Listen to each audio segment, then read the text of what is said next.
ఈ భారతదేశంలో ఆయారాం గయారాం అనే కల్చర్ అనే సంస్కృతి ఆ విషబీజానికి ఆనాడు మొక్క దొడిగింది ఎప్పుడు అంటే ఆనాడు కాంగ్రెస్ ప్రభుత్వం శ్రీమతి ఇందిరాగాంధీ గారు ప్రధానమంత్రిగా ఉన్నప్పుడే హర్యానా రాష్ట్రంలో ఏ ఎమ్మెల్యే గెలిచినా వాళ్ళని గుంజుకునే సంస్కృతికి శ్రీకారం చుట్టిందే కాంగ్రెస్ ప్రభుత్వం. అందుకే భారతదేశంలో అంటారు ఆయారాం గయారాం అనే సంస్కృతిని ఈ దేశ రాజకీయాల్లో తీసుకొచ్చిందే కాంగ్రెస్ పార్టీ. ఆ తర్వాత 2004లో మనతో పొత్తు పెట్టుకున్నారు. పొత్తు పెట్టుకొని మన ఎమ్మెల్యేలు 26 మంది గెలిస్తే ఆనాడు అప్పుడున్న కాంగ్రెస్ నాయకులు అప్పుడున్న కాంగ్రెస్ ప్రభుత్వం మన 10 మంది ఎమ్మెల్యేలను ఆనాడు ఆ పార్టీలో కలుపుకునే ప్రయత్నం చేసింది. ఏమన్నాడు రేవంత్ రెడ్డి ఆనాడు? ఈ వేదిక మీద నుంచి చెప్తున్నా, కాంగ్రెస్ పార్టీలో టికెట్లు పొంది గెలిచిన వాళ్ళు పార్టీ ఫిరాయిస్తే మా కార్యకర్తలకు విజ్ఞప్తి చేస్తున్నా, రాళ్లతో కొట్టి చంపండి, గ్రామ బహిష్కరణ చేయండి. ఆ సన్నాసులు రాజీనామా చేయకుండా పార్టీ మారితే రాళ్లతో కొట్టండి, రాళ్లతో కొట్టి చంపండి. గ్రామాలలో అప్పుడప్పుడు చూస్తుంటాం పిచ్చి కుక్కలు ఊర్లో స్వైర విహారం చేసి ప్రజల్ని కరిస్తే తరిమి తరిమి రాళ్లతో కొట్టేట్లయితే చంపుతారో, కాంగ్రెస్ పార్టీ బీ ఫామ్ మీద గెలిచి రాజీనామా చేయకుండా పార్టీ ఫిరాయించిన వాళ్ళను ఊర్లలోకి వస్తే రాళ్లతో కొట్టండి అని చెప్పి నేను కాంగ్రెస్ పార్టీ కార్యకర్తలకు విజ్ఞప్తి చేస్తున్నా. మరి ఇప్పుడు మనం ఆలోచించాలా? ఇప్పుడు రేవంత్ రెడ్డి చెప్పాలా ఎవరు పిచ్చి కుక్క, మరి ఎవలను రాళ్లతో కొట్టి చంపాలా?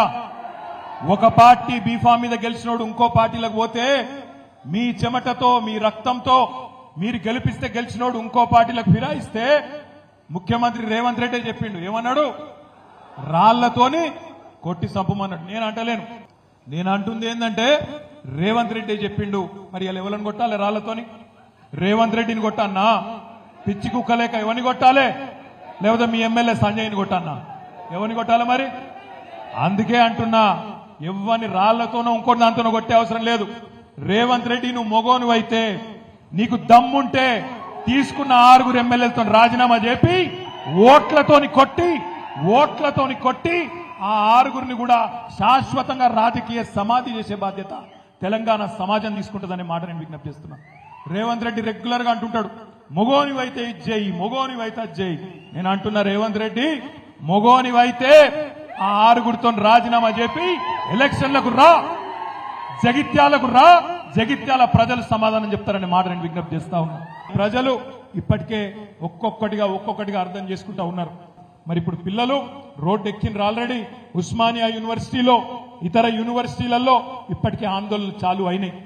గాంధీ హాస్పిటల్లో ఒక తమ్ముడు, మోతీలాల్ నాయక్ అనే ఒక తమ్ముడు నిరాహార దీక్ష చేస్తుంటే నిన్న ఒక కాంగ్రెస్ ఎమ్మెల్సీ పోతే తన్ని అక్కడికి వెళ్లి ఉరికిచ్చిండ్రు, ఎలగొట్టిండ్రు. అంటే కాంగ్రెస్ కు ఇప్పటికే ప్రజల్లో ఉల్టా స్టార్ట్ అయింది.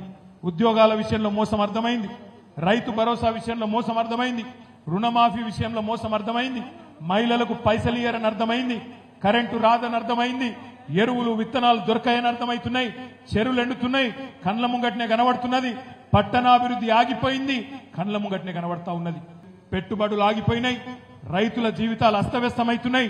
అందుకే నేను అంటున్నా, రైతులు, ప్రజలు, మహిళలు, యువకులు అందరూ మెల్లమెల్లగా ఏం జరిగింది అర్థం చేసుకుంటున్నారు, జరిగిన మోసం గ్రహిస్తున్నారు. అందుకే రేపటి రోజున తప్పకుండా స్థానిక సంస్థల్లో గాని రాబోయే రోజుల్లో శాసనసభ ఎన్నికలు ఎప్పుడు జరిగినా బ్రహ్మాండంగా మల్లా ఎగిరేది గులాబీ జెండానే అనే మాట నేను మీకు విజ్ఞప్తి చేస్తా ఉన్నాను. మనం భయపడవలసిన అవసరం లేదు. కేసీఆర్ గారు లాంటి నాయకుడు మనకు అండగా ఉన్నాడు. 10 ఏళ్లు మనం చేసిన పనులు ప్రజల కళ్ళ ముంగట్నే ఉన్నాయి. తీసేస్తే చెరిపేస్తే చెరిగిపోతుందా చరిత్ర? జగిత్యాల జిల్లా చేసింది ఎవరు అని ఎవరిని అడిగినా ఏం చెప్తారు? ఎవరు? తెలంగాణ తెచ్చింది ఎవరు? జగిత్యాలలో మెడికల్ కాలేజ్ పెట్టింది ఎవరు? జగిత్యాల కలెక్టర్ ని తెచ్చి కూర్చోబెట్టింది ఎవరు?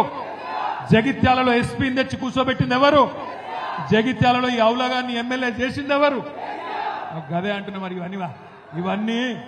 ఇవన్నీ చెరిపేస్తే జరిగిపోవు. ఏ అవులగాడు ఏం మాట్లాడినా ప్రజల దగ్గరకు వస్తే అన్ని విషయాలు బయటికి వస్తాయి.